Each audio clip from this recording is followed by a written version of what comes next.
Subhanallahi bihamdi adada khalqi wa ridaa nafsi wa zinata arshi wa midada kalimati.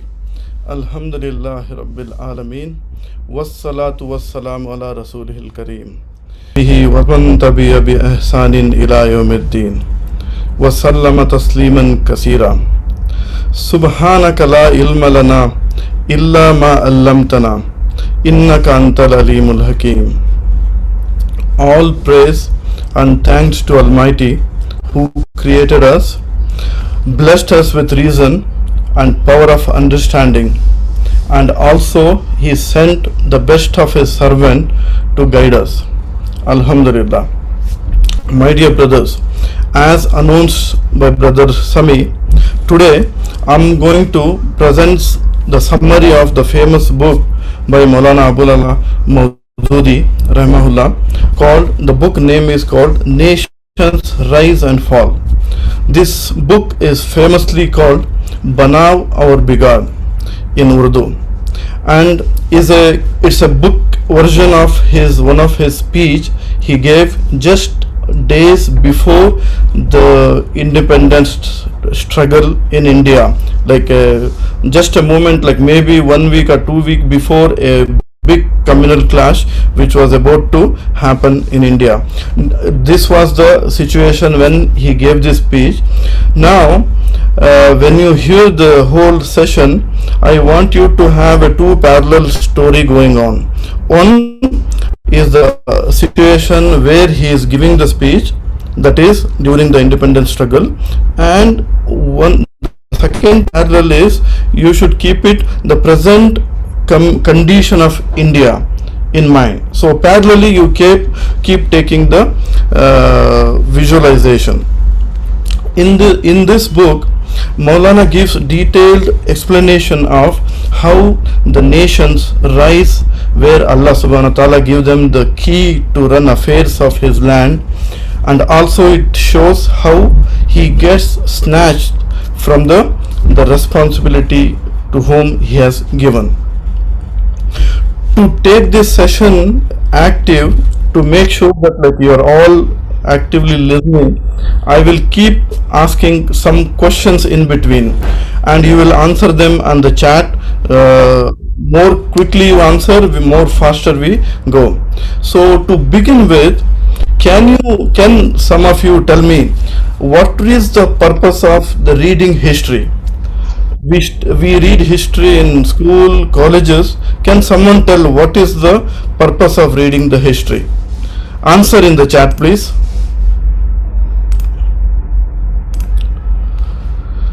To learn from it and not repeat mistakes. Excellent. Subhanallah. Anything else? This is excellent answer from Brother Mateen, that we study history to make sure that we don't repeat the same mistake what they have committed in the past, so that we will avoid such mistakes and avoid in totally the things which is about to fall on us. So here I would like to give an example of like the current trend in technology, something called big data. Big data is a very buzzword in this IT industry, wherein they take the information of, let's say for example, past 40-50 years, and they can predict what will happen in a kind of special circumstances. If I want to give an example, you must have wondered, in India they announce in 3 months the third wave will come. This time when third wave comes, it will target the children. So how do you think they expect and they forecast this information? This is the result of the big data science. They study what happened previously, and they match these statistics to the prediction of the future thing. Same thing happens in the election campaigns. When they study the 60 or 70 years history of India, the people who study the campaigning, They say if you want to win a particular constituency, you have to concentrate on 1, 2, 3. When you do that, when you do it at the right time, you will win the election. So this is proven technology. So that is the reason why we should always reflect on the previous history, so that when you don't repeat the same thing, you can avoid. And when you study what some successful countries, successful nation have achieved, you can regenerate the same result in future by following those footsteps. We have studied the history of Roman Empire, Mongols, British Empire, in Muslims like Mughals and Ottoman Empire. All these, we have an excellent example of their rise and fall. Every nation has a zenith time and then they come down. So today we're going to study what are the factors which brings them to the rise and what are the factors which brings them to the fall. We have an excellent example of nation rise and fall from recent our neighboring countries. This event where the superpower was forced to leave as part of the divine rule. We are going to see what was the divine rule which constituted this thing to happen. To begin with, Allah subhanahu wa ta'ala created this amazing world and has populated with human being. He has permanent laws, firm regulations and fixed rules by which he governs the universe, as the sun, the moon, the earth, the air, the water, trees and animals all are subject to his laws. So exact similar manner, the ups and downs of our history, our rise and fall also governs the same rules. Our progress or decay, our personal prospect or destiny of our nation or country or controlled by some unavoidable and indiscriminate law of God. This law we're going to study and we're going to see what are those laws in line. The first and the foremost important clause of divine law is that construction pleases God, destruction displeases him. When we say the construction and deconstruction, in order to compare, in Urdu we say banav or bigad. Banav is called construction and the bigad is called the destruction of any of his activities. As a matter, it is Allah is the master of the world.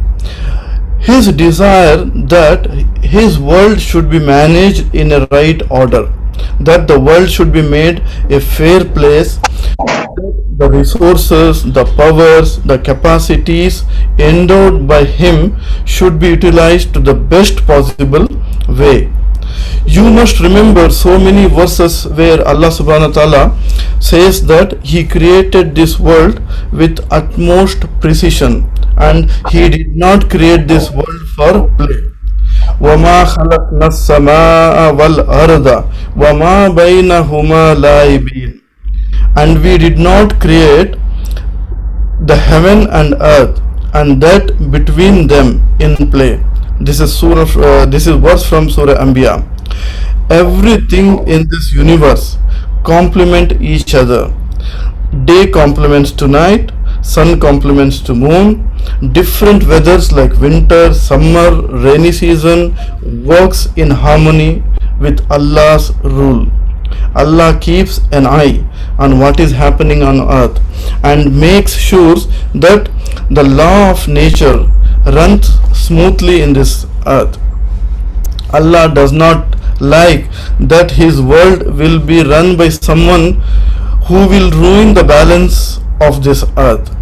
Whenever some nation on whom he has given the responsibility to run the nation strays away from the constructive work and starts the destruction, then the sunnah of Allah will be activated. This is a natural phenomenon Allah has made.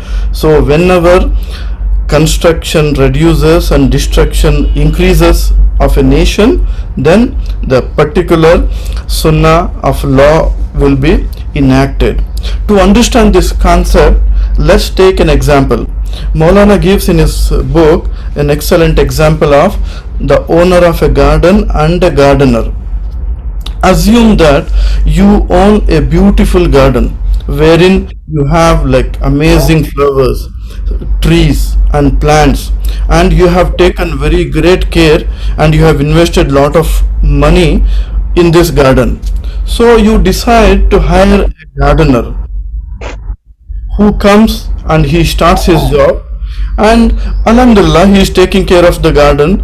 He puts water to the trees and plants and flowers are nicely blooming, and you are happy. So as long as that guy works properly and as long as he does the constructive work in your garden, you are happy and you keep him in the job. The day when you see that this guy is not putting water on plants and the flowers are like not so healthy, so do you think you will continue him paying salary and continue his job? Of course not, right? So this is like a natural phenomenon wherein anybody who is not constructive enough, nobody will keep it. To understand this more deeply, assume that your garden has been maintained by a generation of family. One guy, grandfather, father and son, all the three generations are gardeners, and you have been very kind to them and they are working for your garden and they are cleaning nicely, they are taking care of everything very nicely. The last generation, the son, is little bit troublesome. He does not put water on time, he gets up in the morning very late and he does not clean the garden. So just for the fact that he belongs to a good gardeners in the past, do you continue keeping that gardener? The answer will be obvious that you will not care whether he is from a very good generation. All you care is he has to take care of your garden nicely. So this is the reason, this is the same principle what it implies when it comes to the nations. If a nation says that they have the right over a particular country just because they are living there since like forefathers, Allah does not entertain such arguments. In this case, the divine viewpoint is always similar to the owner of garden, how he fired the guy for the same thing, for the administration of his land. Allah takes no account of hereditary or a birthright of a various candidate. At a given point of time, the candidates who are best qualified according to the standard are chosen, and until such a time comes that their constructive achievement outweighs the destructive deeds. So we have several evidence in our history. Let's take a history of India itself. Let's not go too far. Let's take a history of our country. Our country, when the original inhabitants of that India, they were like, they're like creative. Somebody should mute. Somebody is talking. Karim bhai? Okay, Jazakallah khair. So I was saying, let's review the Indian history to understand the whole concept in a better way. When the original inhabitants of India, they were lost of like their creativity and they started destruction work, then Allah Ta'ala appointed Aryans as the custodians of India, who had the best creative talent among the contemporary people to administer the country. After conquering this subcontinent, they founded a glorious civilization. We all know the Aryans' history. They devised various science and arts, explored resources of the soil, dug out treasures of the earth and used them for a very constructive purposes. As long as they're equipped with creative potential, Allah Ta'ala kept them in power. As soon as they started fasad fil earth, for example, one of the biggest like fasad, like destructive thing from Aryans was the untouchability. It's a gift from Aryans. With this untouchability, they have humiliated so many human lives. They have done zulm on people. They divided the whole body into four parts. The uppermost party, they were treated as the highest superior people. The people who belonged to the lowest part were treated as like animals. So we all know the history. They closed the doors of knowledge upon common masses when their pandits sat over the treasures of knowledge like snakes. So this is the time Allah brought the rules of the law of replacement. Allah replaced them with the Central Asian people. This is where the Muslim rules starts in India. You will agree that even though they had a destruction behavior at that time, but their constructive nature was more than the destruction they caused. They were far superior to the past system and to the system then prevailing in the neighboring countries. They spread the light of knowledge, we all know. They brought about reform in ideas, culture, civilization. They turned the country's means and resources to the best advantage according to the standard of the age and the establishment of that particular time. They also brought the efficient judicial system to the country, although it was far below than what Islam said. However, they ruled for several decades. At the end, even the Muslim rules, they began to degenerate their predecessors. Their lifestyle had become too much of luxury and lavishness, to the extent that when they were expelled from Delhi's Red Fort, their princes, they could not run, as they had forgot to run, or they have forgot to walk in the face of the earth. They used to live lavishly in the Red Fort. They have never walked for a long distance, so they could not run during that time. The moral degradation of the Muslim masses had aggravated to such an extent, from the common man to the highest leadership, all were corrupt to the core during that period. As I said, when I am talking about particular period, you also compare the same scenario to the present situation. You will be able to correlate the two things, inshallah. Later, Muslims became like mercenary soldiers in millions under the British rule. This was their low condition of their moral values. They never cared for whom they are working. All they cared was the selfish behavior of them. So this brings to dismissal of Muslims from the rule. Of course, this is the natural rule that when the constructive features goes down, when you brings the destruction features in the community at large, your dismissal is yet to happen.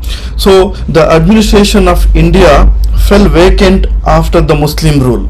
Now my second question: can you guess who were the candidate at that time for the leadership of India? Fast, can you answer in the group, in the chat, please? Fahim Saab said British, and who else?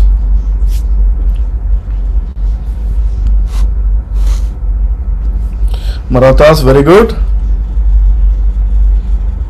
Brahmins, very nice. Anybody else?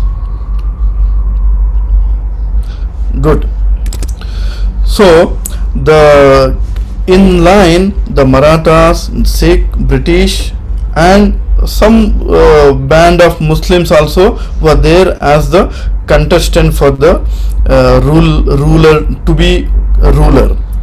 So in all walk of life, if you like review fairly and like with open mind, you will agree with me that British would appear to be possessing several shortcomings, but still, but when viewed in comparison with the contemporary rivals like the Sikh, Hindus and Muslims, their virtue would outnumber their faults.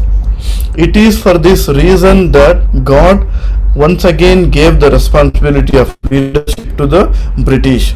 Allah subhanahu wa ta'ala, He is the land belongs to Allah. It is He alone who has the right to appoint or dismiss the ruler. As I said before, Allah will not look at your hereditary or a generation of achievement. He all takes in account is what is the constructive feature you have and what is the destructive feature you have when appointing to the leadership to run a country. Allah Ta'ala says in Surah Al-Imran, وَتَعِزُّ مَنْ تَشَاءُ وَتَذِلُّ مَنْ تَشَاءُ بِيَدِهِ الْخَيْرِ. Surah Al-Imran. When we compare the present condition of India with those times when the British took over the government, we cannot deny the fact that they had the most constructive achievement in whole country.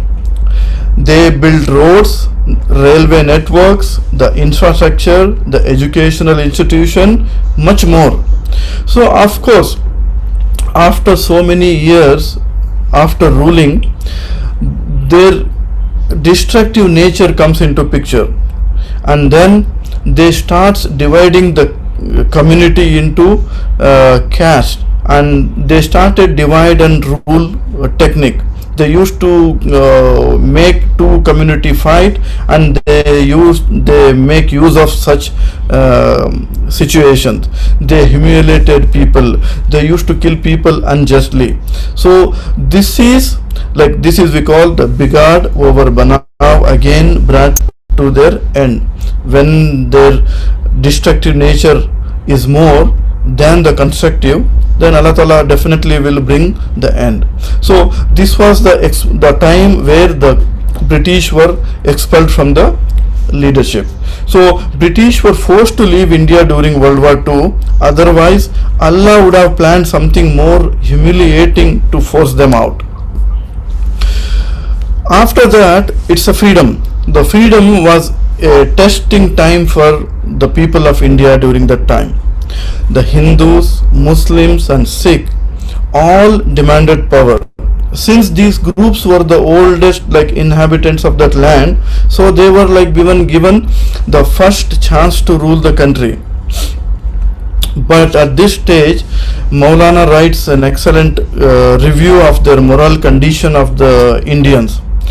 At that period of time, Hindu, Muslims and Sikh, which they can present before God in support of their petition that they should restore power to them, you can judge the moral standard of the individual members of society in light of your own experience observation. The Maulana is saying in front of the audience there during his speech that you can judge the moral condition of Indians, whether it is Hindu, Muslim or Sikh, with your own observation and experience. He asked the question that what percentage of men among us hesitates to eat the money of others, abstain from gaining profit by unlawful means, or refrain from telling an unlawful useful lie or committing a profitable act of dishonesty. So how many people work for the welfare of others, serve others with sympathy and selflessness, or treat others fairly? What is the ratio of traders among business community who do not indulge in lie, fraud, false representation or unlawful profiting? How many of land owners have the humanity to realize that by hoarding grain and making huge profit by selling at its highest rates? How many of lawyers, doctor, journalist, publishers or author feel some sense of shame when they promote their self-interest? You can compare the moral condition of lawyers, doctor, journalists and publishers to that period, and you will not be surprised to see a big difference. It would not be an exaggeration to say that like majority of percentage are severely infected with the disease. This disease has spread among Hindus, Muslims and Sikh, Christians or Dalit. All are equally in grip of the disease. The moral standard of these communities are alarming. It's alarmingly low, and none of them can claim superiority over other in this respect. All are same. Continuing with the moral condition, Maulana talks about the consequences of moral decay. What happens if the community or a nation is morally corrupt? So he gives some examples, an amazing, like eye-opening example. When the moral decay had degenerated a very large number of individuals, it was natural that the disease had corroded over like the epidemic form. It happens that like it manifests itself in a collective behavior of people. For example, Maulana gives an example of like what is happening during that time. He talks about the Bengal Famine of 1943. They say it is estimated that like 2.1 million people died of starvation. They say it happened due to hoarding and black marketing on a vast scale. So from the administration to the business owner, everybody is involved in the artificially created Bengal famine. We can study in history. And then Maulana gives another example of communal riots among Hindu, Muslim and Sikh during that time in Calcutta. The condition was so worse that like infants have been butchered while they were suckling the breast of their mothers. Pregnant women was cut. The daughters, wives and sisters have been assaulted before the eyes of helpless father, husband or a son. The passengers have been thrown out of the running train. So all this happened during that time. So just compare this situation to present, and it is not very different altogether. When any community has this kind of majority morally downgraded people, then the sunnah of Allah is bound to happen on them. They will surely taste humiliation. We call zillat in Urdu. Do you think the current condition of, I told like you compare the present condition to that particular condition. So my question is, do you think the present condition of Indian Muslims is just a coincidence, or it is happening according to the divine law of Allah subhanahu wa ta'ala, which depends on Banav and Bigad, how much constructive you are and how much destructive you are. Compare our community at large and compare the qualities have been given. We lie when we do business, we don't commit, we don't stick to our promises. Look at the dealings we make. All like you will understand that like majority of the people are corrupt. So if the answer is yes, then what is happening with Muslim community is quite natural from a divine law. So Maulana says that like when a community reaches such a low morally downgraded state, then it is high time that you should think of a reforming ourselves. When this condition prevails in the community, it becomes necessary for those who have a little bit of conscience to take stock of our deeds. So naturally question arises that, like, how can you rectify this matter? Like, okay, our condition is very bad now, how can we move forward? So Maulana gives like certain steps to follow in order to save from this condition. So first step Maulana says is, even though the majority of the people have gone corrupt, but still we have few God-fearing people who are having little spark in their heart and value the importance of moral value. So we should try to get such people together under one umbrella and start the work of reform. It is standard bearers of good or evil who influence the common sentiment of majority people. Majority of people by nature they are good. It depends on who will take the lead in influencing them. If the evil people have lot of money, they have IT cell, they have social media, they have media, of course they will go forward and they will corrupt the mind of the common people. So this is the place wherein the standard bearers of good should take the initiative of influencing the common people by whatever mean is possible.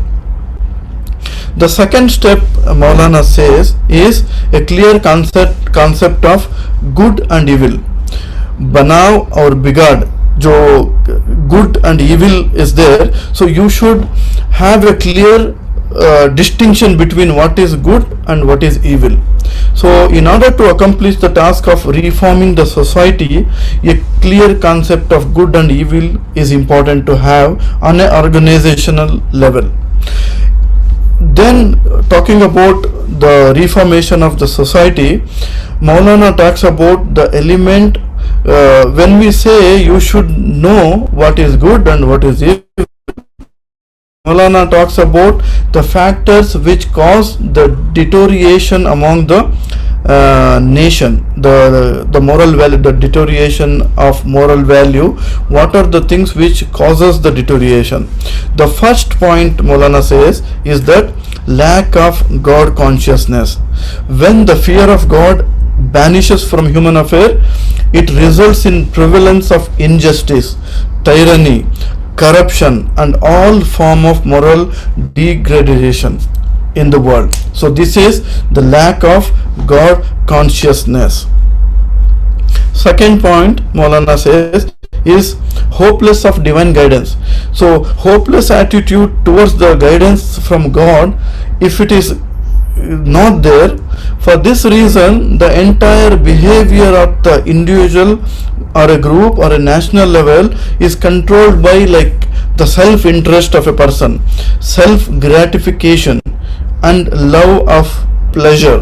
Whether if you are working at office, if you think that nobody is monitoring you and assume that no, even Allah is not looking at you, then you don't care when you are coming to office, you don't care when you are going away from the office.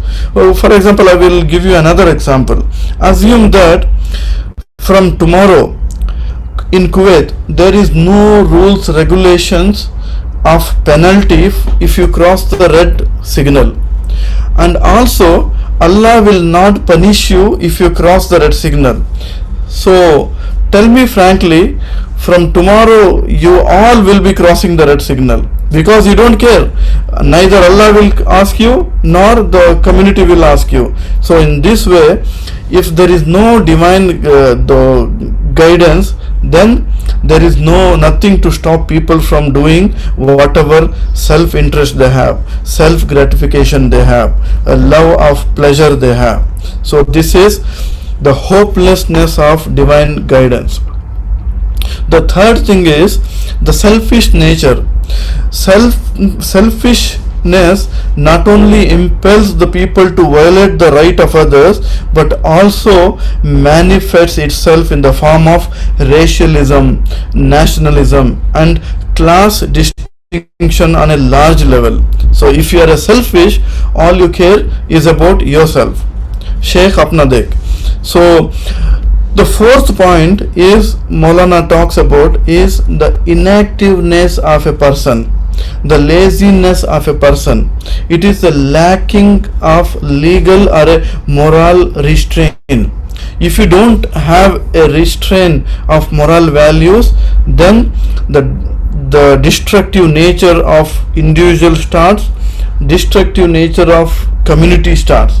For example, you're browsing a news website, all of a sudden some filthy news and filthy picture comes.